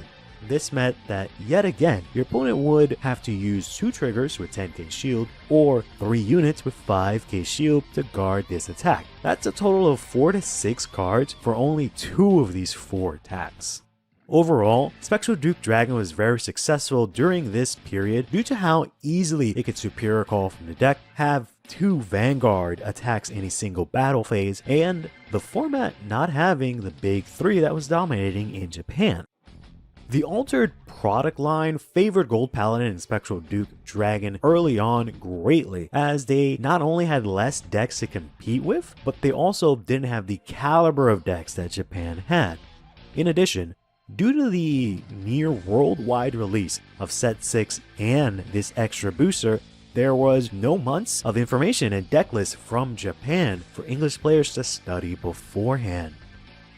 Even if you could take a look at what Japan was playing, it sometimes wouldn't be as useful, as they had 3 main boosters, 2 more extra boosters, and 2 trial decks in their card pool than English did. These factors, the deck strength and popularity, led it to dominate the World Championship Series. We'll talk a bit more about this in more detail when we cover the Championship Series. Next up we have Spike Brothers, which was the second of the big winners from this mini set, receiving a total of 12 cards. This wave of support gave the clan many key cards, which was great, but they won't be receiving support for a long time, similar to Grand Blue. Spike Brothers received their first Limit Break unit here, and the main vanguard for the clan, Demonic Lord Dudley Emperor. Dudley Emperor was a perfect card for Spike Brothers because on Limit Break, when you declared an attack with him, you could counterblast 2 and put 2 Spike Brothers from your hand into Soul to call 2 other Spike Brothers from your deck. These cards had to be called on open rearguard circles, but this was no issue for Spike Brothers thanks to their initial wave from Set 1 that cleared themselves from the field after attacking. These Grade 2 and Grade 3 now had a Grade 1 counterpart in the Reckless Express from this set, who shared the same effect as Soul Blast 1 when it attacked to gain 5k attack and then put itself at the bottom of the deck at the end of battle. These cards in combination with Dudley Emperor allowed Spike Brothers to score 5 attacks in a single turn. In this set, we also had more Dudley cards, such as the Grade 1 Dudley Daisy and Grade 2 Dudley Douglas, who could each counterblast 1 to gain 5k power if they were placed during the battle phase. There's also another Grade 3 Dudley that functions similar to the Gantelot from Royal Paladin, but could return itself from hand into deck to add any Grade 2 or less Spike Brothers card with Dudley in its name from deck to hand.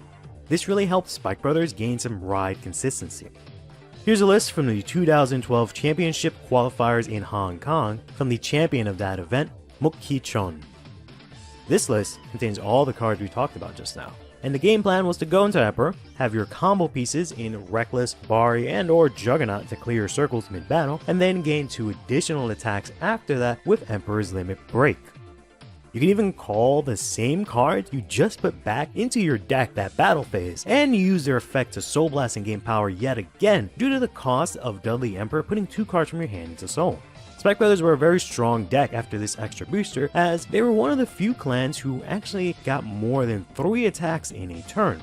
These attacks were also pretty sizable, thanks to this trio being able to gain an additional 5k power from their skills. On top of all of this, Dudley Emperor's Limit Break was Counterblast too, so you could do this twice in a game if you save the CV, or use the critical trigger Silence Joker to unflip a card from your damage zone. Unlike all the unflippers we talked about in previous videos, Joker could be used in your main phase, and did not require an attack to hit. It only required you to have the card, call it out, and pay the cost of putting it into Soul to unflip. Naturally, this would also give you more Soul for your units to use. Spike Brothers would see some success in the Limit Break era due to their explosive nature, but will eventually fall behind due to the lack of support. The final winner from this set was Mega Colony? Mega Colony is another clan that will not get heavily supported for a long time. They'll get another big wave soon, but it'll be slim pickings after that. Mega Colony focused on stopping your opponent's rearguards from standing, paralyzing them in place. They received a total of 10 cards this set, which was actually 1 more than Gold Paladin did. There was the Limit Break unit, Martial Arts Mutant Master Beetle, who could counterblast 3 when its Limit Break was active, and it attacked a Vanguard to force 2 of your opponent's rearguards to not be able to stand during the stand phase of the next turn, or paralyze as players colloquially call it. To accompany this, there was a duel of Toxic Trooper and Toxic Stander, who were Grade 2 and Grade 1s that would not allow the opponent to intercept against their attacks. They also received cards with generic effects that every clan eventually got. A Special Intercept, a card that allowed you to draw if an attack hit while having a full board of units, a card that allowed you to Soul Charge when placed, a Grade 3 that gained 2k power when it attacked, and a Grade 1 that allowed you to discard a card to draw 1. Mega Colony didn't see any tops during the Championship Series, so there were just no lists for me to show from there. I did manage to find a list from the time that's an upgraded version of the Noah Grappler Mega Colony list we discussed before. This list uses cards like Red Lightning and Mr. Invincible to refund the cost of Mega Colony's high CP costs, much like we discussed before. However, you'll see that Master Beetle is nowhere to be found here. Instead, this list actually uses Master Freude, who we talked about in a previous video, and it actually allowed you to Soul Blast 3 to draw one card. You then had cards like the Grade 0 here to guard, and the Machining Mosquito, as well as Red Lightning in order to fill up your soul for this cost. Before we end off this video, I just wanted to take a moment to talk about a very important part of Vanguard history that often doesn't get enough of a spotlight.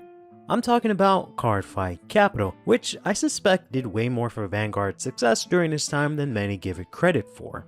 Not to be confused with the card shop in the anime with the same name, Card Fight Capital was a digital card fight simulator that was in service from March 2011 until January 2013, when it was officially shut down. This wasn't the only simulator around at this time, but it grew to be the most popular. This simulator was mainly used by the English-speaking community and played a huge role in expanding and exposing Vanguard. As part of my research for these videos, I always ask players if they use Card Fight Capital, or CFC for short, but many say they did not.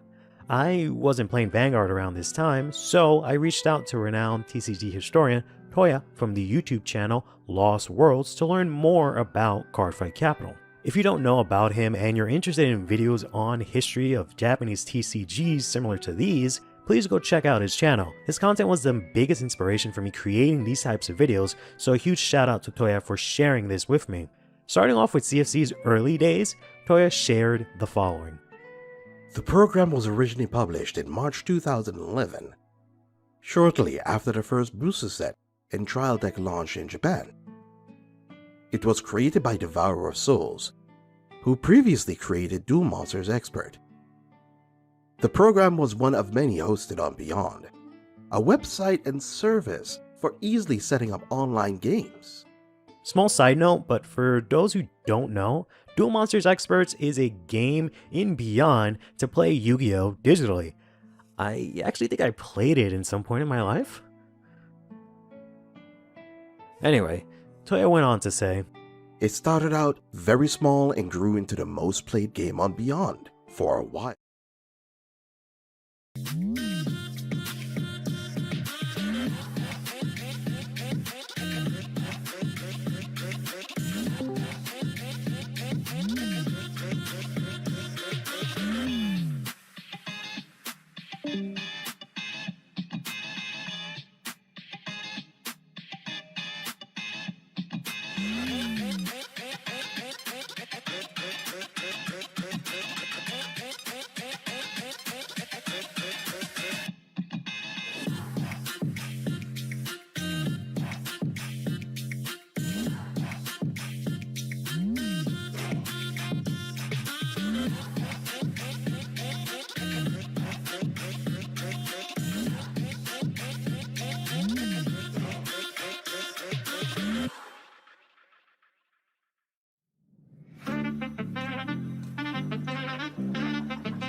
That you play. Come on, you want it. Come on and get it. Come on, I want it. 오늘 밤 미쳐가, you and what, no one else. Come on, you want it. Come on and get it. Come on, I want it. 오늘 밤 미쳐가, you and what, no one else. Come on, you. Come and get it. Come on, I want it. 오늘 밤 미쳐가, you and what, no one else. Come on, you. Come and get it. Come on, I want it. 오늘 밤 미쳐가, you and what, no one else. Do you want to party? Who it up, she baby? I won't tell nobody. 내가 널 지켜줄게 however you want it, my dear. Do you want to party? Who it up, she baby? I won't tell nobody. 내가 널 지켜줄게 however you want it, my dear.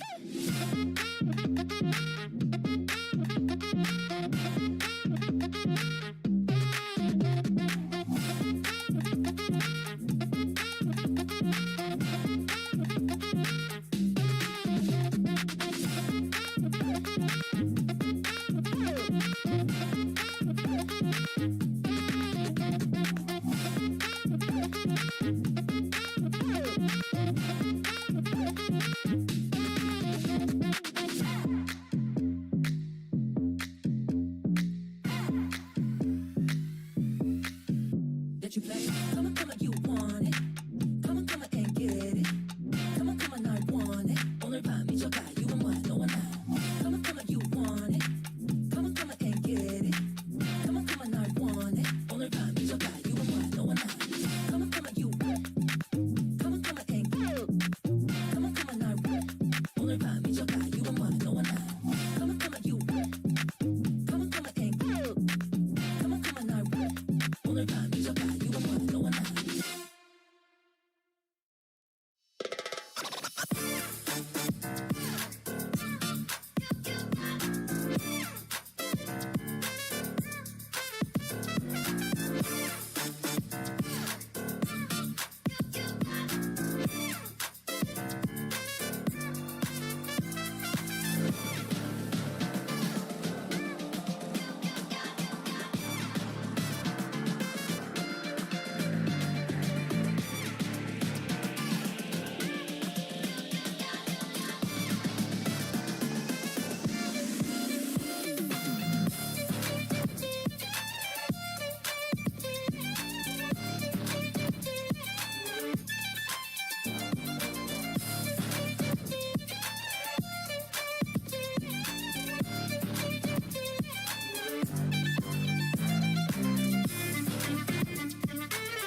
it's Curly, and Season 3 of the Divines anime finally aired its last episode this past week. And while I have a bunch of thoughts of my own, I wanted to see what you guys thought of the season so far.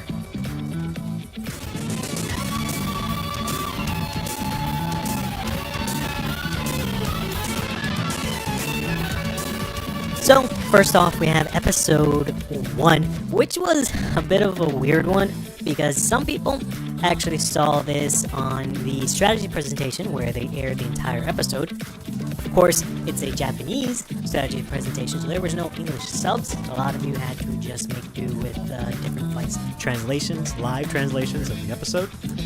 Then when it came for the episode to actually air officially, it didn't actually air officially on time because the, I guess, publishing company of the band that did the opening song put a copyright strike on the video, so it actually didn't air, which was really funny. It didn't air until like the next day. It sucked for me because I was trying to organize a watch party for this season, and of course this would be the first episode of the watch party, and that did not work. Anyways, once the episode finally aired, it seems like you guys were, overall, whether you watched it like 3 or 4 or 5 times, who knows, you guys seem to like this episode pretty decently.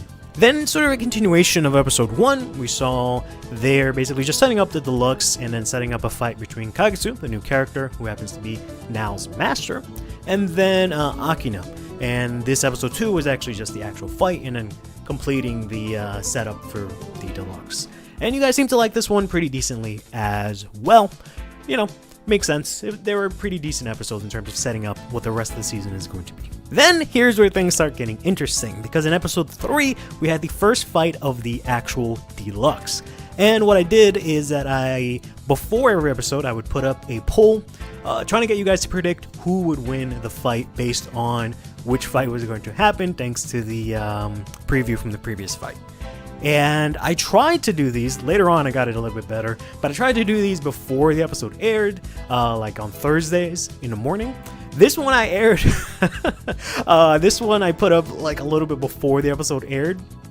So I feel like most of you probably voted after watching the episode.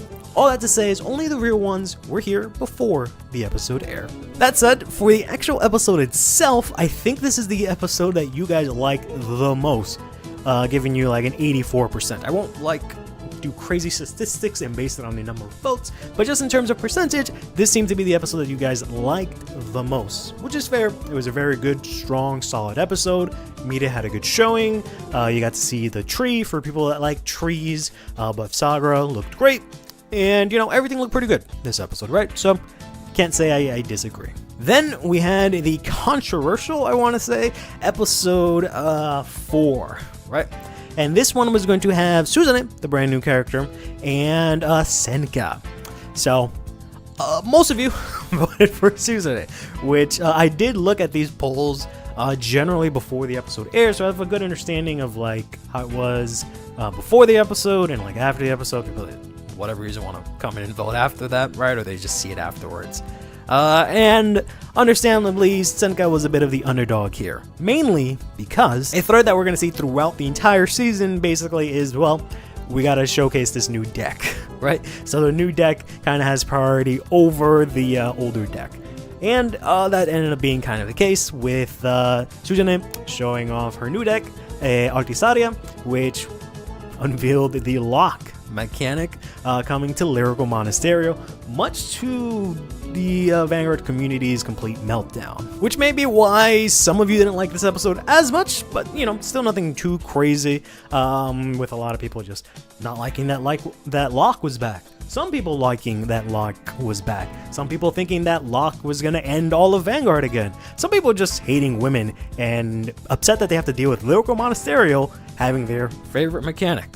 But other than that, it was an alright episode. It was pretty hyped to see Locke, even as I am Locke's biggest hater. It was a pretty fun episode, at least for me to watch. And this is also extremely true.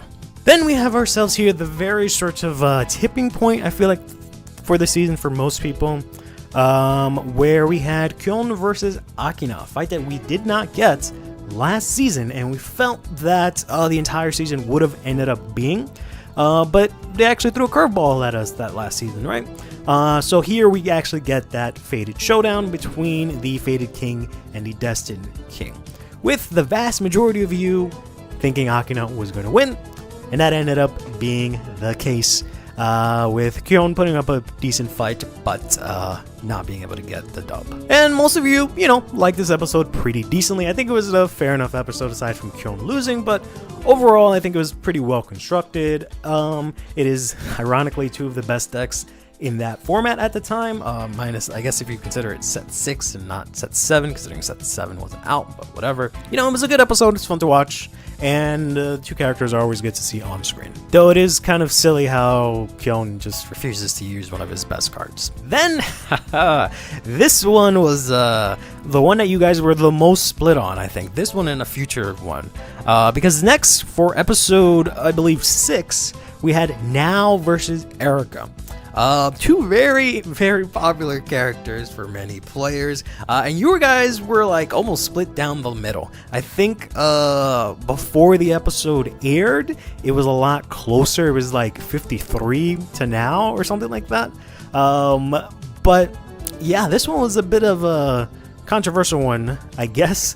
A lot of people weren't too happy about this. Some people were. It was a whole mixed bag, because a lot of people, I feel like, throughout this season just really wanted Erica, or more specifically, not even wanted, expected Erica to do exceptionally well this season because of some underlying factors, such as the fact that she's in the entirety of the ending song and it features literally just her. So, fair play. I can understand why you think she'd have an important role this season, or I guess more specifically, the next season. But unfortunately, most of y'all were wrong, because Now did end up winning this. And overall, most of you seem to like this episode decently well. I think it was a fun episode. It was a bit of a shame that Liel or Morta didn't really get any crazy support out of this fight, but at the same time, neither did Varga. So it was, it was an interesting fight where I guess they sort of showed off the new support, but it was kind of underwhelming. So it's more reliant on the strength of the characters and on the actual cards that were played. I do feel that it did do a good job of characterizing both of these, characters, right? Because Erica is in a weird spot where she kind of has to, one, develop as a character that really hasn't had a lot of screen time, but also, two, develop as a character that has a literal clone of her running around in the world. So she has to find a way to, stand out on top of all of that. And I feel like this episode did a pretty good job of, introducing us a little bit more into who she is, her motivations and whatnot, and kind of doing the same thing for Now as well. Of course, this episode also was the one that ended up off-screening a couple of characters, which was a bit of a shock when that happened. And I sort of poked fun at this, making 2 polls, even though we already knew who the winner were. Some of y'all understood the assignment. Some of y'all did not, but that is totally fine. This was pretty funny either way. But we ended up seeing Megami lose to Sho, and then seeing Haika lose to Kagetsu. Off screen, we just see the results of that fight, which is kind of interesting because this season was, I'll get into it in a little bit here, but I'll have a future video that goes into more detail. But this season of the Deluxe was leaps and bounds way better than the previous season, especially in terms of what they do off screen and on screen too. I think they did an exceptional job at that. But I've learned through this season that I feel like no matter what, people will be unhappy no matter what happens. Even if we had a season, I'm pretty sure if we had an entire season that was 52 episodes and it was just every single fight of the Deluxe, people would be unhappy because it would be boring. Even if we have a season that's 12 episodes and it's just pure fights, people will find it boring because there's no story plot. Even if we have an episode that is 12 seasons and they focus on the story and cut out all the fights, people will be upset because a lot of the fights are cut out. So, people are just going to be unhappy no matter what, but it is what it is. Then we had a break between this episode and the next one, so I wanted to ask and go over 2 things. First things first is we got the reveal of what we will later on know to be Ruka, But I was wondering what you guys thought about this, because she was kind of mentioned in like a flashback, or not even a flashback, just an image, right? And we had no idea who this character was. The fuck? I actually really thought that throughout this was originally I thought it was Kagutsu's original master who struggled with, I guess, figuring out how to play Vanguard, and then they just died. That was my thought process. Turns out I was completely wrong with that. The fuck? Then we had what I guess you guys would consider a filler fight, but I thought it was pretty important, which was Taizo versus Michiru. This was a non-deluxe fight, and it was just to sort of, in that episode, explain what happened to Michiru, go into what he's been doing this entire time while everyone was doing their whole faded thing, and like setting him up for the next season. And this is probably the least liked episode, which is pretty interesting from you guys, that you just did not like this episode. I don't know if it's because you don't like Michiru, or you don't like the fact that it deviated from the deluxe, or what it was. I thought it was fine, you know. It was interesting to see how Michiru recovered from his coma and, you know, doing his thing and getting up to speed and getting into the deluxe and all that stuff. I feel like that was a necessary episode, so I don't really understand the hate for it, but I guess it wasn't the strongest episode either. Which, like, I guess you guys just thought it was mid, but like, that's fine. But you guys just didn't love it, which is, I guess, whatever. This was interesting though. The first pack here looks pretty cool. It's the same design as the box, you know, 10 is pretty cool. There is, I think, if I remember correctly, a slightly smaller card pool than, or slightly larger card pool actually, than we're used to from the other boxes, so we might not see as much of the same cards. But also, supposedly, there's a trigger in each of these packs. There's also supposed to be a box topper in the early versions of this set, but I did not get that. So I guess I have a later version, which kind of makes sense considering when this comes out. So, got ourselves here, first Angel Feather card, the Thousand Ray Pegasus here, we got our Gold Paladin card, and we got ourselves a trigger, so it seems like it is indeed confirmed. Then we got ourselves our rare here, the Phoenix Calamity Flame. I really like this card from Angel Feather. It's a grade 3. When a card is put into your damage zone and you have an Angel Feather Vanguard, this gets an additional 2k power. So it's basically the same as the Pegasuses, which do the same effect, except they're grade 1 and then the other one's grade 2. Got ourselves a Forerunner here for Narukami, which is pretty cool, unless you look for a grade 3. We got the Garth. We got ourselves the Brightlands Dragon, and then a stand trigger here for Angel Feather. Our rare, is going to actually be a double rare here in the Death Seeker Thanatos. So this says, auto on Rearguard Circle, you can counter blast 1 and retire this unit after its attack hits a Vanguard, and you have a Grand Blue Vanguard. You can then choose a Grand Blue card other than itself from your drop and call it to rear. Got the Satellite Fall Dragon. I believe this is one of the first promos we get in this set. Take a look at the history of Vanguard video for more information on that. The last card here is actually going to be the rare, the Miracle Feather Nurse, which is the grade 0 for the ride chain for Cosmic Healer Airdrill. So it just says when you ride over with the specific grade 1, you can look at the top 7 for either the grade 3 or the grade 2, I believe. And then if not, you call this out if it was specifically an Angel Feather card. Here's another one of the promos in Cup Brawler here. We got Kung Fu Kid, Dead Charge Dragon. We got the Critical Hit Angel. Nice critical hit for, nice critical trigger for Angel Feather. And then we got the Vanilla here, Gatling Shot Burial for Angel Feather. Battle Flag Knight Lodine. I really like this card. She's very pretty. Got ourselves Black Tortoise. Red River Dragoon. Pretty iconic card. Beautiful art. Got ourselves the Critical Trigger Flame of Victory. And, ooh, we got a very nice. I had no idea this was in double rare. This is the Sligo Dagger, grade 1 for Gold Paladin. It says on Vanguard or on Rear, you can counter blast 1 if you have 4 or more Gold Paladin rear guards. Have this guy get 2k. It's not once per turn, so I guess that's nice. First we got the Black Tortoise. Now we got ourselves the Sacred Bird. Got ourselves the Muscle Hercules. Pretty cool. Got ourselves a stand trigger here for Gold Paladin.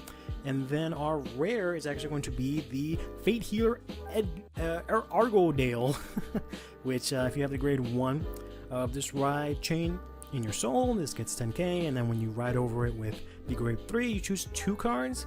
from your hand, put them into your damage, and then choose 2 cards from your damage zone, add them to your hand. Lizard Soldier, we got ourselves Little Battler Tron, and ooh, Rising Phoenix, very iconic card. Got a really cute Dragon Dancer Katharina here, very similar to Dragon Dancer Monica and Kagero. And our last card here is going to be the rare Drill Bullet Genial